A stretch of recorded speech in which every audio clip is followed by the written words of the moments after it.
যারা যে যেখানে আছেন কনস্টিটিউশনের 84 নম্বর 78 নম্বর পাতা খোলেন। এই 78 নম্বর পাতাতে দেওয়া আছে প্রোক্লামেশন অফ ইন্ডিপেন্ডেন্ট। এই প্রোক্লামেশন ইন্ডিপেন্ডেন্টের সমস্ত 5 জায়গায় লেখা আছে বঙ্গবন্ধু শেখ মুজিবুর রহমান, কোথাও লেখা নেই জাতির পিতা। এবং এই 78 নম্বর পাতার শেষে লেখা আছে যে কি লেখা আছে 78 নম্বর পাতার শেষে, যে রাষ্ট্রপতি এবং উপরাষ্ট্রপতিকে শপথ পড়াবেন অধ্যাপক ইউসুফ আলী। শপথ না পড়ানো পর্যন্ত সে রাষ্ট্রপতি হয় না।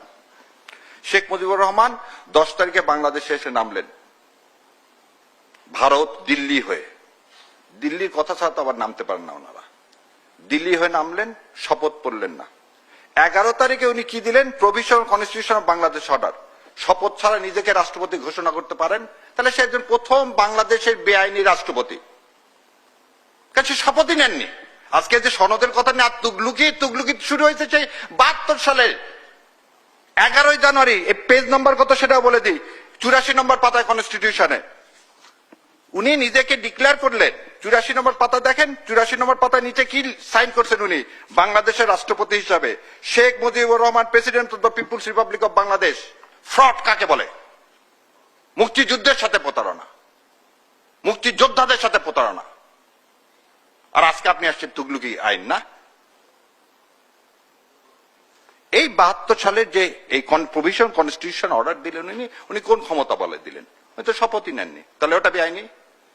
ওই বেআইনির বলে এই 72 সালে যে কনস্টিটিউশন রচনা হলো, আবু সাইদ চৌধুরীকে উনি 12 তারিখে শপথ পড়ালেন, সব বেআইনি। জন্মই যার আজন্ম পাপ। কেন আমরা 24-কে দ্বিতীয় স্বাধীনতা বলি? সেদিন তো আমরা স্বাধীনতা পাইনি। 71 সালে 16 ডিসেম্বর কি জেনারেল ওসমানী ছিল না বাংলাদেশে? ছিল না কামরুজ্জামানরা, তাজউদ্দিনরা? কেন 16 ডিসেম্বর অরোরার কাছে আপনাকে হ্যান্ড ওভার করতে হবে? কেন আমার কনস্টিটিউশনের ড্রাফট রেডি করে দেবে ইন্ডিয়া? ও, এই কথা আপনারা বলবেন না। আপনারা একদিকে যে বলবেন, এক পেতা হয়ে বলবেন। কোনটাকে বলবেন? জুলাই সনদ। যখন মানুষ তার নতুন সূর্য দেখার স্বপ্ন শুরু করছেন, তখন আপনি একটা ন্যারেটিভ তৈরি করবেন, এই জাগ গেল, জাগ গেল, জাগ গেল। এখন কি আমরা রাজনৈতিক সংঘাতের দিকে যাচ্ছি কিনা? আমি একদম শেষ আপনাকে সেটাই বলতে একটু ভাই একটু বলার জন্য তো নিয়ে আসছেন। একটু যদি সবসময় তো তাড়াহুড়া করলে ওই 2 সেকেন্ডে রিল হলো হবে না। আমি শেষ করে দিচ্ছি, শোনেন। রাজনৈতিক সংঘাতের কিছু নাই, সত্যকে মেনে নিতে হবে। বাংলাদেশ জামাত ইসলাম এবং আমি বলবো বিএনপি, এই দুইজনের মধ্যে একটি বিভেদ তৈরি করার জন্য এই সমাজে কিছু লোককে ইনচার্জ দেওয়া হয়েছে, যারা সরাসরি এই দুইটা দলের মধ্যে একটা বিভেদ তৈরি করতে চায়। এবং বিভেদের ফলটা কি? তারা তাদের ঘরে তুলতে চায়। কি ঘরে তুলতে চায়? যাতে কোনোভাবে জুলাই সনদটা বাস্তবায়ন না হয়।